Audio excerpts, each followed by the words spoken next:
Hi, welcome back to my channel. My name is Kat, and today I'm doing one of my most exciting videos of the year. This is my best novels of the year so far. So I have 7 to talk about, and I'm just gonna show you some honorable mentions really fast. These are one in particular that I really liked, but it just didn't make it as far because I've forgotten a bit about it. So at the time I gave it a 4+, Ocean's Blood, and then 2 rereads, which are 4.5 stars. I love them, but I have read them before, so I knew that I would love them, and also you've probably heard me talk about them. So now that that is over, let's get into the ones that I have loved so far. So coming in at number 7, this is Annibot by Sierra Greer. This is a feminist take on the human-AI relationship, and if you know me at all, I love that. I was poised to love this. So this is following like a near future world where you can buy bots in different modes. So Annie is bought for her owner Doug as a kind of sex girlfriend bot, and she has things set into her to modify to his way of life.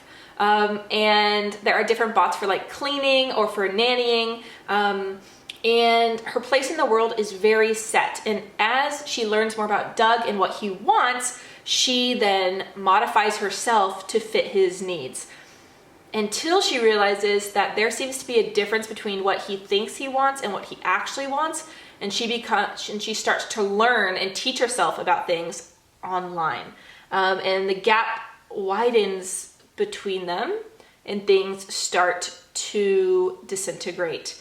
This is so good. I said the mood in this is kind of like submission, then curiosity, then rage. And this was written beautifully. This had some beautiful passages in my opinion. And I'm gonna read you some quotes because I love them enough that I put them in all of my reviews. I always leave my Goodreads and my Instagram down below if you're interested. That tells you my books that I'm reading faster than me in my videos. Anyway, okay, one quote. That is when Annie realizes, finally, that change is not going to come from Doug or any force outside herself. Entrenched in his anger, Doug has cemented himself into this stagnant, brooding, empty version of himself, and her good behavior has no impact on him. If she wants to improve her life, she must find a way to do it on her own. Oh my God. Like human AI, like realizing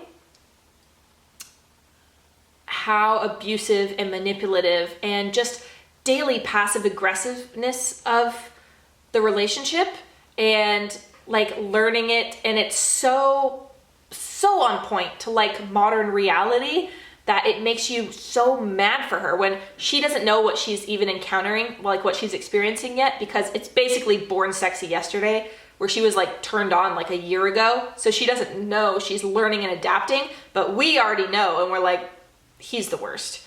Okay, here's more quotes. Is that her destiny then, to chafe at being owned? She's constantly subverting her will to Doug's. The more aware she is of her own mind, her own personhood, the more she realizes that she has no agency of her own. It's a dazzling paradox, and yet she doesn't want to be unhappy. There's no point railing against her lot. She's lucky Doug is such a good owner, such a good boyfriend, really. Yeah, so as the story was going on, we were 2/3 of the way through, and you know when you're reading a book and there's not that many pages left and you're like, what I really want to happen, I don't know if we have enough pages for it to happen. That's how I was feeling. And we ended up with more of a quiet victory in the end of this book than what I was hoping for, which is like a very gruesome outcome. I was even saying to like my husband and my friends, like, if she doesn't do this thing, I'm gonna riot. So the ending wasn't quite like I wanted it to be, which is why I gave this 4.25 stars instead of higher. If this had gone in a more like brutal, dark way, I think I would have been all over this, like higher stars. Yeah, so really recommend this if that sounds like your cup of tea. All right, number 6 is one I read from NetGalley. Otherwise, I don't think I would have heard it. If you read books and you review books, I honestly think NetGalley is like such a cool such a cool resource, because if you can read books you might have not otherwise even heard of. So this is number 6 is Small Gods of Calamity by Sam Kyung-Yu. This I gave 4.25 stars. This is set in South Korea. The themes are possession, rage, retribution, and forgiveness, and the mood is dark and haunted. So we are following like 2 main characters. So Kim Han-gil, a police officer in the Violent Crimes Unit who can see spirits, and Shin Yoon-hae, the person that Han-gil never wants to see again due to something that happened in their past. So as it opens up, the police officer is at this apartment building where someone unalived themselves, and they quickly realize that that person was probably possessed. And then they run into a girl at the playground and things go from there. Some of the stuff that I really loved is that this had biromantic asexual rep, trans rep, hearing impairment, and Korean Sign Language rep. And then some of the like story elements. We have parasitic soul-stealing worms, and we have the ability to sense spirits and spiritual energy in visceral ways. So they smell peachwood inscriptions that sound like the brush that was used to make them, or threads that bind and protect, and the colors symbolize different things. The descriptions of how he experiences the world and the spirits is really beautiful and fascinating. Paper talismans against calamity are used in here, and if you've seen any like K-dramas that have to do with that, like with the shaman inscribed talismans, you know stuff is gonna get dark and weird because forces always come out against that. I love this. I would have read, I hope it's going to become a series, because I would read on and on about the main character solving more crimes across Korea. And there is body horror in this, and it was so good. So unique. So this was just a really unique premise. I've never even read anything like this before. And just huge kudos to the author, and I thought it was great. All right, number 5, we have the only sapphic book that is gonna break my best books of the year, because I think it's gonna come out already. I am on a hunt for dark sapphic romance. I read a lot of dark stuff, and it all seems to be, when it's romance, it all seems to be MM. I have not found many good sapphic ones. So I've read about 8 this year, 7 aren't gonna make the list, and 1 is, and that is Twisted Sorcery by Kira Adler. Thank you so fucking much, Kira Adler.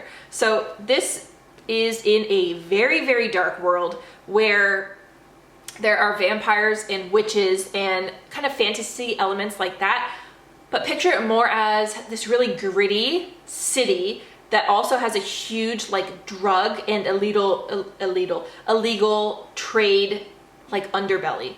And the main character that we're following is named Denny. She has just been turned by her ex-girlfriend into a vampire, and it's not like in the movies where like you become a vampire and suddenly you're awesome. If you are poor and you don't have the means to buy blood, and you morally don't want to steal blood, then she just basically is starving to death, but she can't die. So she's just like kind of laying there undead, but like constantly starving to death, but not quite dying. It is awful. And she is in just like the pit of poverty with her friend, and so they're forced to do stuff that they really don't want to do. So she decides to sell herself at a club in order to get blood, and she wants out of it at the last minute. They're not going to let her, and she's suddenly saved by this powerful witch named Celeste, who offers her a deal. She will give her her blood if she works for her and spies on some of the dark, seedier, illegal aspects of the city. So this is extremely dark, and it does go there. For instance, there's a lot of needle use because of the whole drug thing, and needles are one thing I hate to read about. They make me like shudder and gag. So I just kind of skimmed all the like needle use parts, but because it is so dark, you feel like this impending sense of doom. You just want to like protect them, but also they are fighting for certain factions that need their help. So yeah, this was really good, and I will probably read from this author again if they have anything that interests me. So number 4 on my list is an audiobook that I got from NetGalley. This is The Good Girl by Michelle Dunn, and the audiobook was fantastic. It is the best audiobook I have listened to all year in I think maybe ever. Actually ever. It is amazing. However, the cover is awful. And there's even a spelling mistake, which was pointed out to me by Avi. So, yikes! Just pretend that the cover is better than it is, okay? So this is following a girl who lives in Cork, Ireland. So everyone has an Irish accent, and the setting is done so well. She works in this cafe as the manager because in the past, her and her sister were really struggling with poverty. The mom was not a good influence. She brought a lot of guys around, and like her sister became addicted to drugs. So she is trying to hold it together and help her sister in recovery. When this string of serial murders is happening in the town of men being abducted and no one knows where they are. That's all I'm gonna say about this. It's a mystery thriller. It is so, so, so good.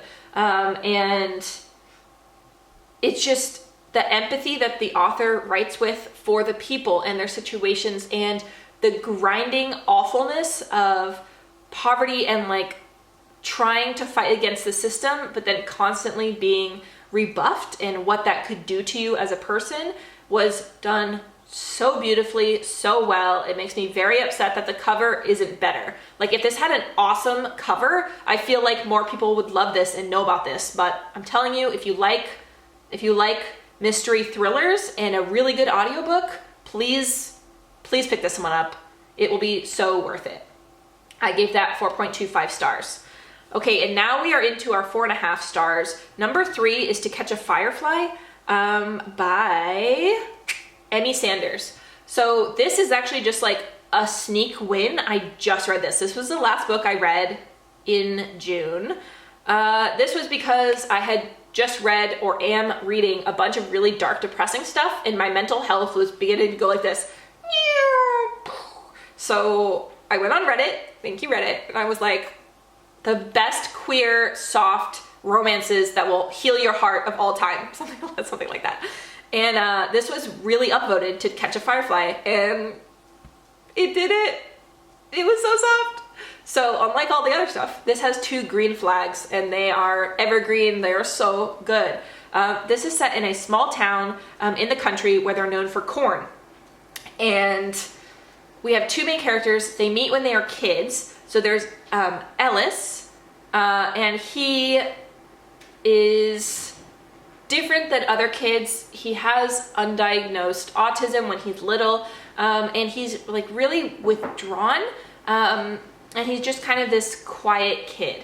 And in moves Lucky, who comes in, and he is openly gay, and he's kind of like the life of the party and the one that's always like really adventurous and wants to do stuff, and they become best friends, and it follows their life from when they're little to when they are adults. And it is so soft and so sweet, and it just really was the balm I needed, because I don't know about other like horror and dark readers, but I do need a pick-me-up sometimes to just be sweet and be nice. And this does have some elements that I thought were so beautiful, like acknowledging that Ellis is perfect the way he is, and that he has really great strengths of his own, even though he doesn't say much and he doesn't like have this great need to be the life of the party. He's just constant. He's constant, and he's always there. And then Lucky, you know, he loves to travel the world and he loves to experience things, but the person who grounds him is Ellis. Oh, it's so beautiful. It's so beautiful. So if you also need something sweet and absolutely beautiful, then this would be for you. Number 2 is more along the normal realm of what I read. So this is a gritty, dark romance called Garin Park by Nordica Knight.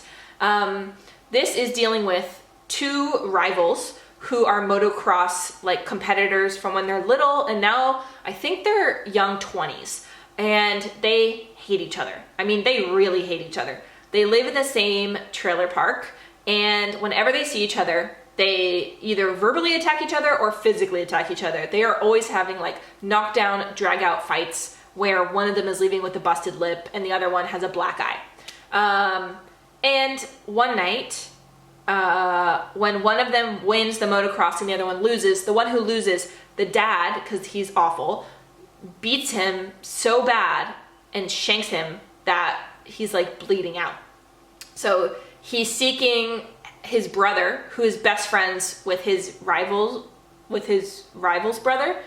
So he goes to his rival's trailer home and is like, hey, is my brother here? And he's like, no, he's not, get lost. And then the other guy's like, are you sure? And the guy opens the door and is like, oh my God. So he hates him, but he doesn't hate him enough to want his dad to kill him or to not help him when he's injured. So he brings him in and he cares for him, and this totally has like enemies to lovers, hurt comfort. They are both just really like, they push each other's buttons so much, and there's something about all that hate that turns like so beautifully to like passion. And I really love this, and I will be reading on in the series. The next one is called Lot 62, and then the two brothers also have one which is called Knock Knock. I'm just holding on because I know that I really love it and I love the author's writing style. So it's the kind of series where I have really high hopes and I want to spread it out for a time that I need to read a book I think is going to be really, really good. So if you're interested in that, go ahead. And my number one is actually a book which I've never heard anyone else on BookTube talk about. This is The Animals in That Country by Laura Jean McKay. So if you look on Goodreads, not a lot of people liked this that much, but I freaking love this. I love this so much. So we are kind of in a post-apocalyptic world where a virus has spread around, and it is giving you the ability to hear what animals say. At first you can kind of feel what they're feeling, then you can hear what they're saying, and then you can possibly even communicate with them yourself. But this virus, to people that don't have it, it makes it seem like those people are going woohoo, and they also get like these pink red gummy eyes that are like sticking together. It's like body horror and post-apocalyptic. And the main thing is that we're following a zookeeper named Jean, and she is not a likable character, okay? She's an alcoholic. She doesn't have that great of a relationship with her daughter, although she very much loves her granddaughter. And when her granddaughter is taken by her father on this cross-country road trip into this world that is infected and people are doing crazy things, she sets after her with a dingo from the zoo named Sue, who she is kind of in communication with. So it turns into a road trip novel. It's also thrilling. It's also heartbreaking. It does have a lot of dark stuff in here. There's a lot about animals and about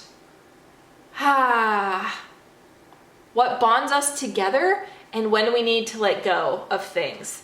I just remember putting this book down and being like, wow. Because as you can imagine, like a whole bunch of people have written books about outbreaks, viruses, pandemics, and I would say this one is my favorite by far because it's done so uniquely, and also it made me love it despite having a dislikable main character, which is very rare. Usually if I don't like a main character, then I won't like it that much, but this just got me. It got me, and I think the reason is because I really like Sue the dingo. So I did like one of the characters actually. I like the dingo. And this is by an Australian author, which is why I think maybe it hasn't made it that far across the world, but it totally should. And the cover is stunning. It has rainbow foil here. Yeah, so that is my best read of the year so far for novels. And I gave it 4.5 stars. So yeah, let me know what are your favorite books that you have read so far this year. I would love to know because I have already read some amazing things in the first week of July. So I think the second half of 2024 is going to be even better than the first half. So I'm very, very excited. So I will see you in another video soon. Lots of love. Bye!